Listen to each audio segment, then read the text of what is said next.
Hello students, I am Dr. Sarita Khandelwal, Assistant Professor in Chemistry in JDB Government Girls College. Student, जैसा कि आपको पता है कि हम यूवी स्पेक्ट्रोस्कोपी की स्टडी कर रहे हैं। यूवी स्पेक्ट्रोस्कोपी में हमने अब तक कई सारी इंपॉर्टेंट चीज़, उसका principle, various type of absorption peak, electronic transitions, shifts in absorption peaks, factor affecting in absorption peaks, ये सब हम पढ़ चुके हैं। तो आज हम जो पढ़ेंगे टॉपिक है वो है Woodward Fisher rule for calculation of absorption maxima. तो इस रूल को पढ़ने के लिए पहले मैं आपको ये बताना चाहूँगी कि एब्जॉर्प्शन मैक्सिमा क्या होता है। बच्चों, आपको पता है कि यूवी विजिबल की रेंज होती है वो 200 से 800 नैनोमीटर होती है। जब हम किसी सैंपल को 200 से 800 नैनोमीटर की रेंज के रेडिएशंस देते हैं तो हमने ये पाया कि किसी पर्टिकुलर वेवलेंथ के रेडिएशंस का एब्जॉर्प्शन सबसे ज़्यादा होता है। उस वेवलेंथ को हम एब्जॉर्प्शन मैक्सिमा कहते हैं। फॉर एग्जांपल, अगर मान लो कीटोन हमने लिया और उसके लिए हमने देखा कि 250 नैनोमीटर के रेडिएशन का एब्जॉर्प्शन सबसे ज़्यादा हो रहा है, तो उस पर्टिकुलर कीटोन के लिए जो लैम्डा मैक्स जो है वो क्या हो जाएगा, 250 हो जाएगा। तो एक हर कंपाउंड के लिए करेक्टरिस्टिक लैम्डा मैक्सिमा होता है। तो ये लैम्डा मैक्सिमा होता है वो उसकी केमिकल स्ट्रक्चर पर डिपेंड करता है कि उसमें उसमें क्रोमोफोरिक ग्रुप है कि ऑक्सोफ्लोरिक ग्रुप है, कितना कंजुगेशन है, इन सब पर डिपेंड करता है लैम्डा मैक्सिमा। तो क्या होता है कि ये लेमना मैक्सिमा जो होता है वो किसी एक पर्टिकुलर ग्रुप को पहचानने में भी काफ़ी यूज़फुल होता है। वुडवर्ड फिशर एक साइंटिस्ट हुए, उन्होंने एक थियोरेटिकल रूल दिया। ये सिंपल एक मैथमेटिक रूल की तरह एक एडिशन रूल है। इसमें उन्होंने रूल दिया जिसमें कि अलग अलग टाइप के कंपाउंड्स के लिए हम थियोरेटिकली लैम्डा मैक्स कैलकुलेट कर सकते हैं। और उन्होंने पाया कि जो थियोरेटिकल वैल्यू थी वो एक्सपेरिमेंटल वैल्यू के समान आती है। तो उन्होंने dienes, polyenes, aromatic compounds, enones, aldehyde ketones, unsaturated aldehyde ketones आदि कंपाउंड्स के लिए अपना ये रूल दिया जिन्हें वुडवर्ड फिशर रूल्स कहते हैं। तो अब हम जो आज के लेक्चर में हम पढ़ेंगे वो हम डाइइंस के लिए वुडवर्ड फिशर रूल पढ़ेंगे और वेरियस टाइप ऑफ एग्जांपल्स लेंगे और हम थ्योरेटिकली लैम्डा मैक्स की वैल्यू कैलकुलेट करने की कोशिश करेंगे। तो सबसे इम्पॉर्टेंट चीज़ है इस रूल को स्टार्ट करने से पहले कि आपको ये पता हो कि लैम्डा मैक्स होता क्या है और हम उसको क्यों कैलकुलेट कर रहे हैं। तो स्टार्ट करते हैं आज का लेक्चर। हेलो स्टूडेंट, आज का हम यूवी स्पेक्ट्रोस्कोपी का लेक्चर 5 ले रहे हैं, जो कि बहुत ही इम्पोर्टेंट पार्ट है। और इस पार्ट से कोई ना कोई न्यूमेरिकल क्वेश्चन सॉल्व के लिए आपके एग्ज़ाम पेपर में आता ही आता है। और ये सबसे इंटरेस्टिंग पार्ट भी है क्योंकि ये कैलकुलेशन पार्ट है, आपको अच्छा लगेगा सॉल्व करके। तो इसीलिए मैं ये कहना चाहूँगी कि जब आप इस लेक्चर को अटेंड करें तो एक कॉपी पेन अपने साथ लेके बैठे, आप हाथ की हाथ जैसे जैसे क्वेश्चन आते जाए आप उसे सॉल्व करें, तो आपको मज़ा भी आएगा और आपकी साथ ही क्वेश्चन प्रैक्टिस हो जाएगी। तो आज का लेक्चर काफ़ी इम्पॉर्टेंट है प्रैक्टिस के लिए भी और एग्जाम पॉइंट ऑफ व्यू से, तो आप अपना कॉपी पेन लेके साथ बैठे। अब हम बात करेंगे यूवी स्पेक्ट्रा ऑफ कंजुगेटेड इन। मैंने ये पहले भी बताया था कि यूवी स्पेक्ट्रोस्कोपी का सबसे सिग्निफिकेंस होता है कंजुगेटेड डबल बॉन्ड्स का पता लगाने में। तो इसीलिए हम यूवी स्पेक्ट्रा ऑफ कंजुगेटेड ईन्स को डिटेल में पढ़ेंगे। फॉर एग्जांपल 1,3-ब्यूटाडाइईन, यहाँ 2 कंजुगेटेड बॉन्ड्स हैं। शायद आपको पता होगा लेकिन फिर भी मैं एक बार बता देती हूँ कि कंजुगेटेड बॉन्ड्स वो बॉन्ड्स होते हैं जिनमें डबल बॉन्ड एक दूसरे से सिंगल बॉन्ड से जुड़े रहते हैं और उनमें कंजुगेशन पॉसिबल होता है। फॉर एग्जाम्पल ये 2 डबल बॉन्ड है, ये सिंगल बॉन्ड से जुड़े हुए हैं और इसके थ्रू यहाँ पे कंजुगेशन पॉसिबल है। तो यहाँ 2 पाई बॉन्ड्स है वो कंजुगेशन में है। ये हेक्साट्राईइन है, यहाँ पर 3 पाई बॉन्ड है और ये 3 पाई बॉन्ड्स कंजुगेशन में है। तो ये ब्यूटाडाइइन और हेक्साट्राईइन ये कंजुगेटेड ईन्स है। अब मैंने ये वैसे पिछले क्लासेस में ये थोड़ा सा बता दिया था, मैं वापस जल्दी से आपको बता देती हूँ कि किस तरह से कंजुगेशन लैम्डा मैक्स को बढ़ाता है। मैंने बताया था कि होमो और लूमो के बीच में ट्रांजिशन होता है। होमो हाईली ऑक्यूपाइड मॉलिक्यूलर ऑर्बिटल होता है, LUMO lowest unoccupied molecular orbital होता है। होमो भरा हुआ होता है, लूमो खाली होता है। इथाइलिन यूनिट है, इथाइलिन मॉलिक्यूल में पाई से पाई एंटी बॉन्डिंग की तरफ ट्रांजिशन हो रहा है, इसके लिए कुछ एनर्जी चाहिए होगी। लेकिन जब हम ब्यूटाडाइन की तरफ जाते हैं तो यहाँ पे चूंकि 2 डबल बॉन्ड है, तो 2 डबल बॉन्ड से रिलेटेड 4 मॉलिक्यूलर ऑर्बिटल्स हो जाएंगे, 2 bonding molecular orbital, 2 anti bonding molecular orbital. जब हम इथाइलिन मॉलिक्यूल में एक पाई बॉन्ड एक्स्ट्रा जोड़ देते हैं और कंजुगेशन को बढ़ा देते हैं, तो जिन 2 ऑर्बिटल के बीच में ट्रांजिशन हो रहा था होमो और लूमो, उनके बीच का एनर्जी गैप आपको दिख रहा है कम हो रहा है। साफ साफ यहाँ पे एनर्जी गैप ज्यादा है, यहाँ पे एनर्जी गैप कम है। ये एनर्जी गैप कम हो गया तो इसका मतलब है लैम्डा मैक्स बढ़ गया। क्या हुआ? लैम्डा मैक्स बढ़ गया। लैम्डा मैक्स बढ़ गया, इसका मतलब कंजुगेशन क्या कर रहा है? लैम्डा मैक्स बढ़ा रहा है, बेथोक्रोमिक शिफ्ट को दिखा रहा है।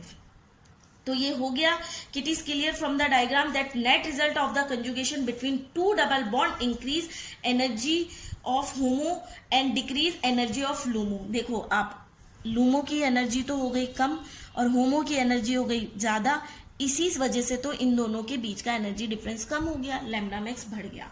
तो आपको समझ में आया कि कंजुगेशन किस तरह से लैम्डा मैक्स को प्रभावित कर रहा है। अब एक मैं इंपॉर्टेंट पॉइंट आपको बता रही हूँ याद करने के लिए कि जितना ज्यादा कंजुगेटेड सिस्टम होगा, लॉन्गर द कंजुगेटेड सिस्टम, मतलब जितने ज्यादा कंजुगेटेड पाई बॉन्ड किसी मॉलिक्यूल में प्रेजेंट होंगे, होमोलूमो के बीच का एनर्जी डिफरेंस उतना कम होगा। पाई टू पाई स्टार ट्रांजिशन के लिए जो एनर्जी चाहिए वो उतनी कम होगी, तो लैम्डा मैक्स ट्रांजिशन के लिए उतना ज्यादा होगा। फॉर एग्जाम्पल कैरोटीन जो कि गाजर में पाया जाता है, उसका जो एब्जॉर्प्शन होता है वो विजिबल रीजन में होता है, तो क्योंकि इसके लिए लैम्डा मैक्स होता है वो विजिबल रीजन में आ जाता है। तो एक पॉइंट रूल याद रखिए, जितना ज्यादा कंजुगेशन उतनी कम एनर्जी, उतनी ज्यादा लैम्डा मैक्स, उतना ही इंटेंस कलर। जितना लैम्डा मैक्स ज्यादा होगा उतना इंटेंस कलर होगा। तो आपको ये समझ में आ गया, एक पिक्चर एक माइंड में क्लियर हो गई कि किस तरह से कंजुगेशन लैम्डा मैक्स को प्रभावित कर रहा है। अब बात ये आई कि फिर हम कैलकुलेट क्या कर रहे हैं। तो हम ये कर रहे हैं कि वुडवर्ड फिशर साइंटिस्ट हुए थे, उन्होंने अपना एक फॉर्मूला दिया। उन्होंने बताया कि हर जो डबल बॉन्ड का अपना एक योगदान होता है, अगर हम उस योगदान को कैलकुलेट कर ले तो हम एक अननोन कंपाउंड में आइडिया लगा सकते हैं कि इसका जो लैम्डा मैक्स है वो क्या होगा। उसको हम कहते हैं Woodward Fisher rule to calculate lambda max in ene system. तो आप टाइप ऑफ डबल बॉन्ड देख ले और हर बॉन्ड का जो योगदान कैलकुलेट कर ले तो आपको लैम्डा मैक्स पता चल जाएगा। वही वुडवर्ड फिशर साइंटिस्ट ने बताया था। ठीक है, तो ये तो हो गया कि क्या हम इस रूल से निकालते हैं। तो इस रूल को पूरी तरह से डिस्कस करने से पहले हम देखते हैं कि कंजुगेटेड डबल बॉन्ड सिस्टम है वो कितने तरह के होते हैं। या तो हो सकते हैं acyclic open chain, for example ये 1,3 ब्यूटाडाइन, यहाँ पे 2 कंजुगेटेड डबल बॉन्ड है। फिर हो गया होमो एनुलर कंजुगेटेड सिस्टम। होमो एनुलर में क्या होता है तो ये साइक्लिक, पर इसमें क्या होता है एक ही रिंग में दोनों डबल बॉन्ड है, कंजुगेटेड डबल बॉन्ड है, तो ये हो गया होमो एनुलर। ठीक है, अब आता है हेट्रो एनुलर कंजुगेटेड सिस्टम। ध्यान दें, ये होमो एनुलर है या हेट्रो एनुलर है, ये रिंग में मिल रहे हैं, आप इनकी बेस वैल्यू में फर्क देखेंगे। तो अब हेट्रो एनुलर कंजुगेटेड सिस्टम है वो हम देखते हैं कि जो कंजुगेटेड बॉन्ड्स हैं ये अलग अलग रिंग में प्रेजेंट है। यहाँ पे एक ही रिंग में प्रेजेंट थे, यहाँ पे अलग अलग रिंग में प्रेजेंट है। इसकी अगर हम बेस वैल्यू की बात करें तो होती है 253 और इसकी बेस वैल्यू की हम बात करें तो 214 होती है। तो आपने देखा कि होमो और हेट्रो होने पर बेस वैल्यू बदल गई। ध्यान रखें, होमो एनुलर एक ही रिंग, हेट्रो एनुलर डिफरेंट रिंग। ठीक है, तो आपने देखा एसाइक्लिक डाइन जिसमें एसाइक्लिक है और कंजुगेटेड डबल बॉन्ड है, इनकी बेस वैल्यू होती है 217। इसे हम आगे भी डिस्कस करेंगे। फिर होमो एनुलर और हेट्रो एनुलर। एक होता है एक्सोसाइक्लिक और एंडोसाइक्लिक कंजुगेटेड डबल बॉन्ड। अगर हम इस स्ट्रक्चर को देखें, यहाँ आपको दो बॉन्ड दिख रहे हैं जिनमें कंजुगेशन है। अगर हम बात करें इस वाले बॉन्ड की, इस वाले डबल बॉन्ड की, तो ये रिंग के अंदर है, और इस वाले डबल बॉन्ड की हम बात करें तो ये इस रिंग के बाहर है। तो ये तो जो डबल बॉन्ड हो गया एक्सोसाइक्लिक, मतलब साइकिल से तो जुड़ा है लेकिन रिंग के बाहर है, और ये हो गया एंडोसाइक्लिक डबल बॉन्ड।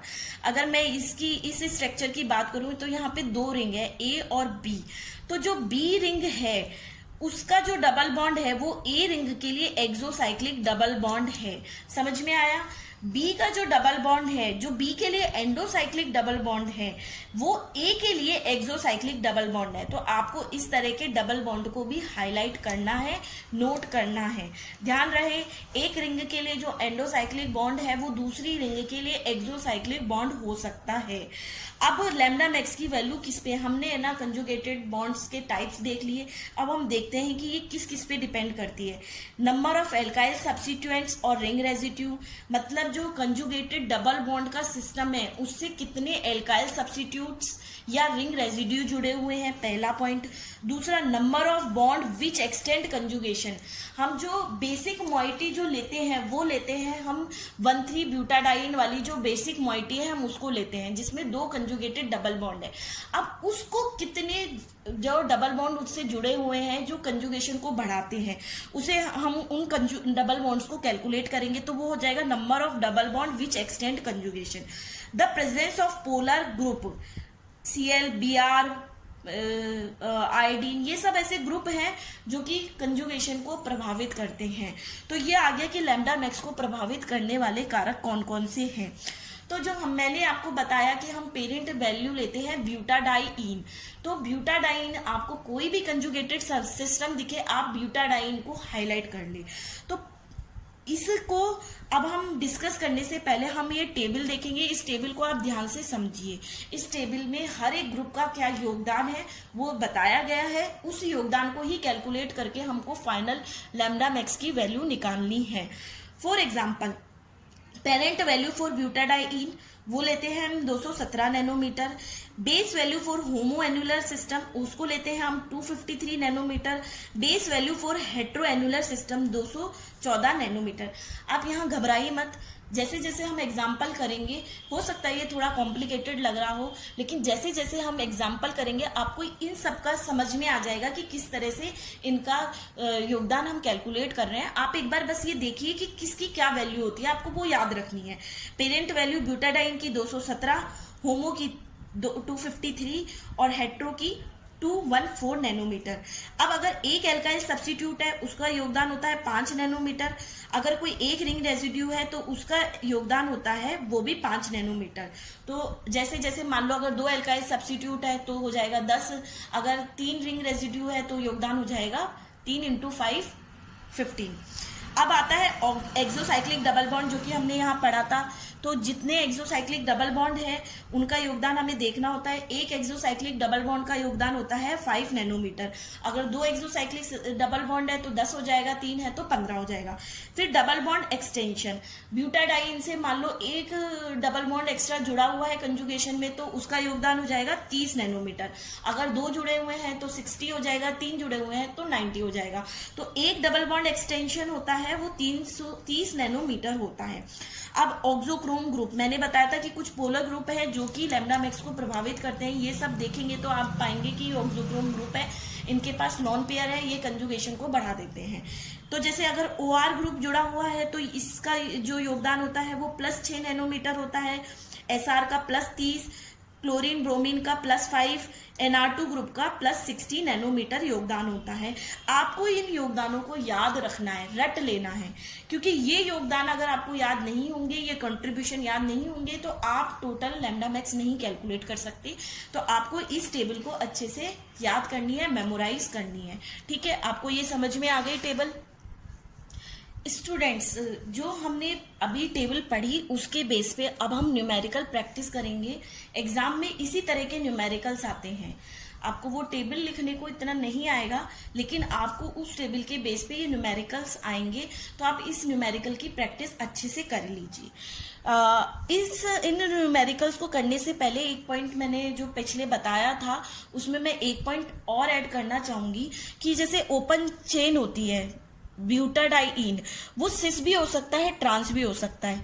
ये सिस ब्यूटाडाइइन हो गया और ये ट्रांस ब्यूटाडाइइन हो गया।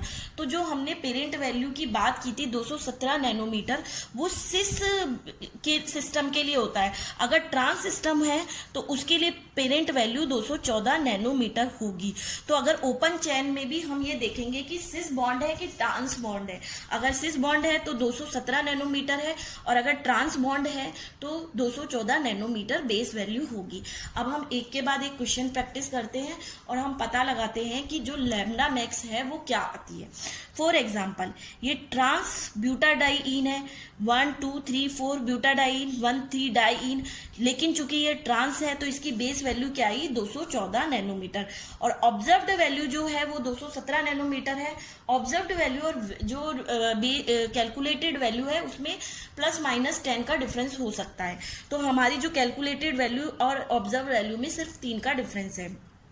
तो ये हो गया आपका पहला क्वेश्चन। अब दूसरा क्वेश्चन, बच्चों आप कॉपी पेन में आप खुद स्ट्रक्चर लिखो और साथ साथ में आप अपना आंसर निकालो और देखो कि वो मेरे आंसर से मैच कर रहा है कि नहीं कर रहा है। अब ये है 1,3 ब्यूटाडाइन सिस्टम है। इसका जो हमने एक बेसिक जो पेरेंट सिस्टम है वो हम इस तरह से पेंसिल से हाईलाइट कर लेंगे। आपको पता है कि ये ट्रांस सिस्टम है तो आपने लिख ली बेसिक वैल्यू 214। अब हम देखेंगे कि ये जो कंजुगेटेड सिस्टम हमने हाईलाइट किया है इसको हम सारे एल्काइल सिस्टम से अलग कर देंगे। हम अलग करते हैं कि खाली ये अकेला बच जाए तो हम इसको अलग करना पड़ेगा। H का कोई योगदान नहीं होता लैम्डा मैक्स में तो उनको हम नहीं देखते। इसको अलग करना पड़ेगा, इसको अलग करना पड़ेगा, इसको अलग करना पड़ेगा। ठीक है, तो हम देखते हैं कि यहाँ पर जो एल्काइल सब्स्टिट्यूएंट्स है वो कितने हो गए 3। एक एल्काइल सब्स्टिट्यूएंट का योगदान होता है 5, तो 3 का कितना हो गया 15। टोटल 214 प्लस 15 किया 229 आया, और ऑब्जर्व वैल्यू कितनी आती है 228। तो आपको आ गया समझ में कि किस तरह से हम लैम्डा मैक्स कैलकुलेट कर रहे हैं। हर किसी का एक कंट्रीब्यूशन ऐड करते जाएंगे बेसिक वैल्यू पेरेंट वैल्यू में, और हम फाइनल लैम्डा मैक्स निकाल देंगे। ठीक है, अब हम तीसरा एग्जाम्पल लेते हैं। आप इस एग्जाम्पल को देखते ही समझ गए होंगे कि ये कौन सा सिस्टम है, हेट्रोएन्युलर सिस्टम है। और हेट्रोएन्युलर सिस्टम की पेरेंट जो वैल्यू है बेसिक वैल्यू है वो 214 नैनोमीटर होती है। सबसे इजी तरीका है कि जो भी आपको कंजुगेटेड सिस्टम दिख रहा है उसको आप एक लाइन बना लो, इस तरह से उसको हाईलाइट कर लो। ठीक है, अब देखो कि इसमें एल्काइल रेजिड्यू सबसे या रिंग रेजिड्यू, एल्काइल और रिंग रेजिड्यू में क्या होता है कि जो एल्काइल ओपन चेन में जिनको हम एल्काइल रेजिड्यू कहते हैं उन्हें हम चेन सिस्टम में रिंग रेजिड्यू कह देते हैं। तो अब इसको अगर हम अलग करेंगे सारे रिंग रेजिड्यू से तो हमें ये तोड़नी पड़ेगी, ये तोड़ना पड़ेगा और ये तोड़ना पड़ेगा, तभी तो हमारा ये सिस्टम अकेला रहेगा। तो इस तरह से हम देख सकते हैं कि जो रिंग रेजिड्यू है वो कितने हुए 3, तो उनका क्या हो जाएगा 3 × 5 15 योगदान। अब आप थोड़ा सा ये मैसी सा हो गया है, मैं ऐसे इसको और बना देती हूँ वापस। तो हम देखेंगे कि ये जो डबल बॉन्ड है ये एक्सोसाइक्लिक डबल बॉन्ड है। तो इस रिंग सिस्टम में जो कंजुगेटेड हमारा पेरेंट सिस्टम है इससे 3 तो एल्काइल रिंग रेजिड्यू जुड़े हुए हैं, और इस सिस्टम में एक एक्सोसाइक्लिक डबल बॉन्ड है। और एक्सोसाइक्लिक डबल बॉन्ड का योगदान टेबल में देखो बच्चों जल्दी से क्या होता है 5। तो अगर हम इनको ऐड करेंगे इन तीनों वैल्यू को तो आया 234 नैनोमीटर, और जो ऑब्जर्व्ड वैल्यू होती है वो 235 नैनोमीटर है। तो हम लगभग ऑब्जर्व्ड वैल्यू के बराबर पहुंच गए। तो आपका तीसरा एग्जाम्पल, आप वैरायटी देखें। फर्स्ट एग्जाम्पल में हमने सिर्फ ट्रांस पेरेंट सिस्टम देखा, फिर हमने एल्काइल रेजिड्यू को समझा, फिर हमने रिंग रेजिड्यू को भी समझा, हमने हेट्रोएन्युलर को भी समझा, और हमने एक्सोसाइक्लिक डबल बॉन्ड को भी समझा। ठीक है, अब हम चौथा एग्जाम्पल लेंगे। चौथा एग्जाम्पल में अगर आप देखेंगे तो बाकी सारी चीजें सेम है। ये हमारा हो गया पेरेंट सिस्टम, हमने ये 3 रिंग रेजिड्यू अलग कर लिए, उसका हो गया 15। ये हमारा एक्सोसाइक्लिक डबल बॉन्ड हो गया। ठीक है, एक्सोसाइक्लिक डबल बॉन्ड हो गया। ठीक है, और फिर हमारा OR ग्रुप आ गया। OR ग्रुप इससे जुड़ा हुआ है और OR ग्रुप का जो योगदान होता है वो होता है 6। तो 6 हुआ तो टोटल जो हमारा आया लैम्डा वैक्स कैलकुलेटेड वो आया 240 नैनोमीटर और ऑब्जर्व्ड वैल्यू आई 241 नैनोमीटर। बच्चों ये पेंसिल की वजह से थोड़ा सा मैसी हो जा रहा है, तो आप है ना एक पेज पे जितने न्यूमेरिकल आप दिखे सबसे पहले आप उनको ड्रॉ कर लीजिए, जिससे कि आपको कोई दिक्कत ना हो। अब हम नेक्स्ट क्वेश्चन चल रहे हैं, आप जल्दी से इस नेक्स्ट क्वेश्चन को ड्रॉ कर लीजिए। ठीक है, अब बेसिक वैल्यू 217 आप देखेंगे ये सिंपल ब्यूटाडाइईन ही है, ये रिंग नहीं है, दो रिंग आपस में जुड़ी हुई नहीं है, ये अलग अलग रिंग में है, ये सिंपल ब्यूटाडाइन है और सिस है। तो इसकी वो जो सिसॉइड स्ट्रक्चर की जो पेरेंट वैल्यू थी वो 217 नैनोमीटर थी। अब इसमें आपको क्या दिखना है, सबसे पहले एल्काइल रिंग रेजिड्यू देखने। अगर मैं इसको वापस एक बार ड्रॉ करके बता रही हूँ, अगर हम इसको देखें इसके रिंग रेजिड्यू तो कितने आते हैं, हमने इसको हाईलाइट कर लिया। ठीक है, हमें ये अलग करना है, ये अलग करना है, ये अलग करना है, ये अलग करना है। तो आपको कितने रिंग रेजिड्यू दिखे, 4 रिंग रेजिड्यू दिखे। तो आपके लिए एक रिंग रेजिड्यू के लिए 5, तो 4 के लिए 20, कैलकुलेटेड वैल्यू 235, ऑब्जर्व वैल्यू 234। तो आपने ये और वैरायटी का क्वेश्चन देखा, तो ठीक है। अब हम नेक्स्ट क्वेश्चन पे चलते हैं। हमने हेट्रोएनुलर के 2-3 क्वेश्चन देख लिया, 2 क्वेश्चन देखे, ये दोनों क्वेश्चन हेट्रोएनुलर के थे जिनकी पेरेंट वैल्यू 214 नैनोमीटर थी। अब हम होमोएनुलर का क्वेश्चन देखेंगे। आप जल्दी से इस क्वेश्चन को ड्रॉ कर लीजिए। ठीक है, 2 रिंग है, एक रिंग में होमोएनुलर सिस्टम है, आपने ड्रॉ कर लिया। अब हम बात करते हैं बेसिक वैल्यू की। होमोएनुलर की बेसिक वैल्यू है 253 नैनोमीटर।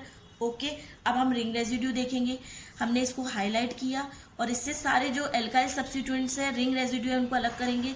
ये अलग किया, ये अलग किया, ये अलग किया। कितने अलग किए, 3 के हो गए 15।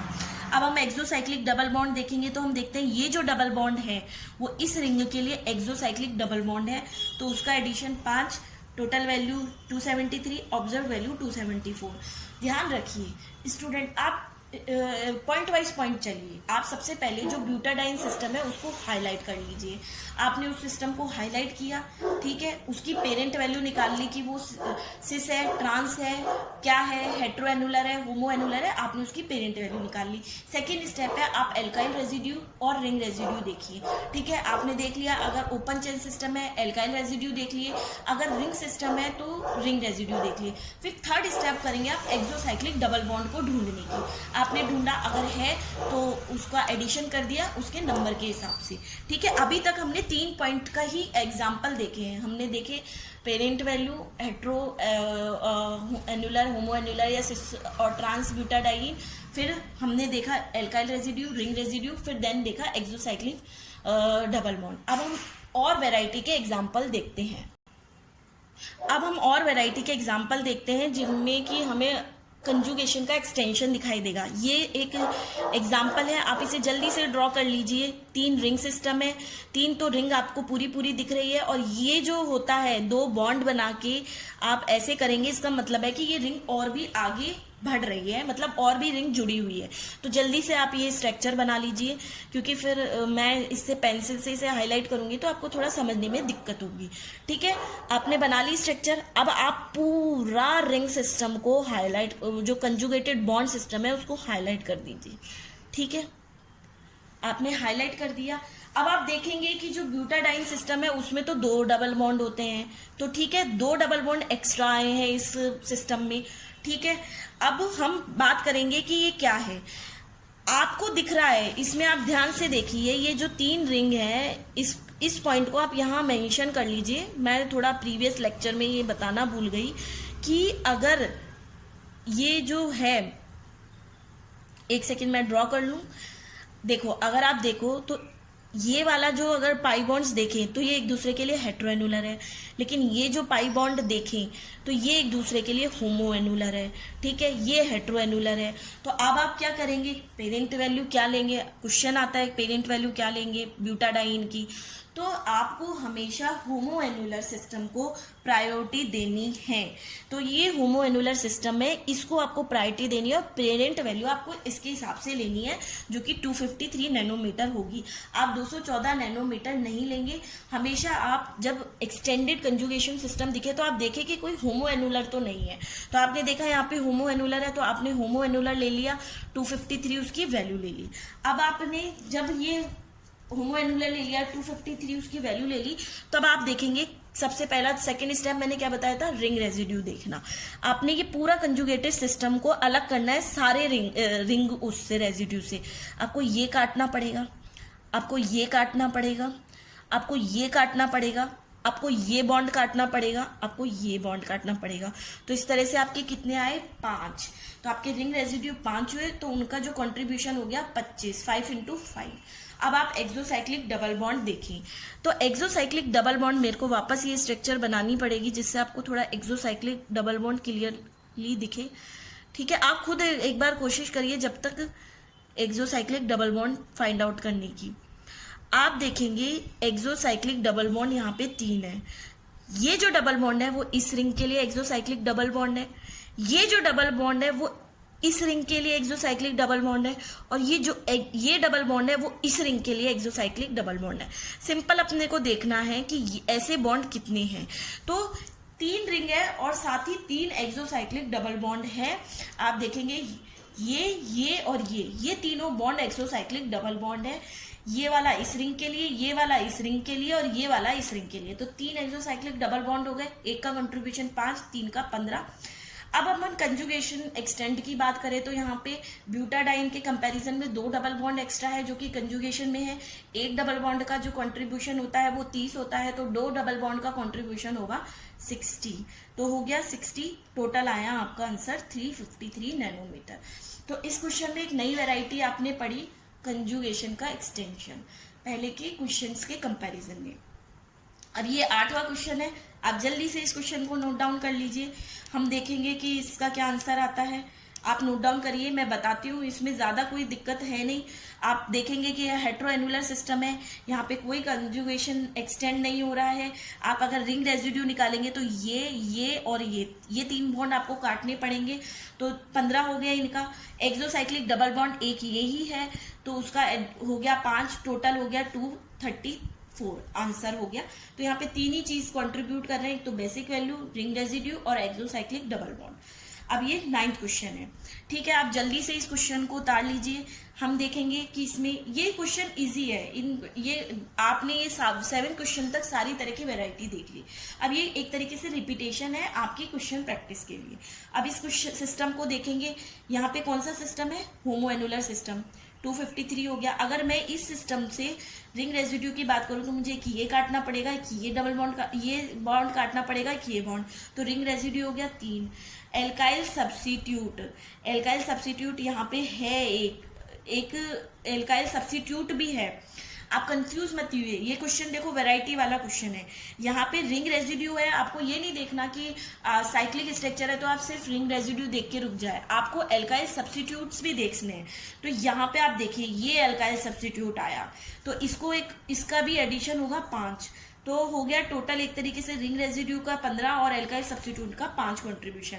और एक्सोसाइक्लिक डबल बॉन्ड कितना है, 1। ये कौन सा है, एक्सोसाइक्लिक डबल बॉन्ड, तो इसका कंट्रीब्यूशन 5। तो टोटल वैल्यू आई 278 नैनोमीटर। जब हम एक्सपेरिमेंट करते हैं तो जो ऑब्जर्व वैल्यू आती है वो 275 नैनोमीटर आती है, तो जो लगभग 278 के बराबर है। तो ये हो गया आपका क्वेश्चन प्रैक्टिस। तो स्टूडेंट, मैंने ना वैरायटी ऑफ क्वेश्चंस करवाए जिसमें हमने देखा कि हर एक चीज को हाईलाइट कर लो आप पहले, और स्टेप वाइज स्टेप उनको कंट्रीब्यूशन करते जाओ और फाइनल रिजल्ट लिखते जाओ। ठीक है, और लैम्डा मैक्स कैलकुलेट करते जाओ। मैं आपको एक क्वेश्चन प्रैक्टिस दे रही हूँ, आपके लिए वो सॉल्व क्वेश्चंस नहीं है, अनसॉल्व क्वेश्चन है, और आप उनको क्वेश्चंस को करिए और देखिए कि आप निकाल पा रहे हैं या नहीं निकाल पा रहे हैं। कहीं पे भी कोई प्रॉब्लम हुई तो हम डिस्कस करेंगे। तो ये आज के लिए इतना ही है। मैं भी क्वेश्चन प्रैक्टिस दे रही हूँ, आप उस क्वेश्चन प्रैक्टिस को करिएगा। ठीक है, घर पे जरूर प्रैक्टिस करिए, बहुत इंपॉर्टेंट है एग्जाम पॉइंट ऑफ व्यू से, और आगे के कंपटीशन एग्जाम्स में भी ये काफी आता है, तो इसको आप सीरियसली करिए, हर चीज का एक कंट्रीब्यूशन कैलकुलेट करके लैम्डा मैक्स निकालिए। अब आपको मैं क्वेश्चन प्रैक्टिस शो कर रही हूँ, आप उसको लिख लेना अपनी कॉपी में और घर पे उसको प्रैक्टिस करना। तो स्टूडेंट, ये आपकी कंजुगेटेड डाई से रिलेटेड कुछ प्रॉब्लम्स हैं, आप इसे नोट डाउन कर लीजिए और फिर इसे अपने घर पे प्रैक्टिस करिए। और आई एम श्योर कि अगर आप ये सारे क्वेश्चंस प्रैक्टिस कर लेते हैं तो अगर एग्जाम में कोई भी न्यूमेरिकल आता है, अगर वो आपके लिए अननोन है, तो भी इन क्वेश्चंस की प्रैक्टिस से आप वो न्यूमेरिकल्स कर पाएंगे। तो आज के लिए इतना ही। अब थैंक यू सो मच। और मैं ये चाहूंगी कि जो जो टॉपिक्स होते जा रहे हैं आप उन्हें रिवाइज करते रहिए, जिससे कि आपको डिफिकल्टीज ना हो। Thank you so much.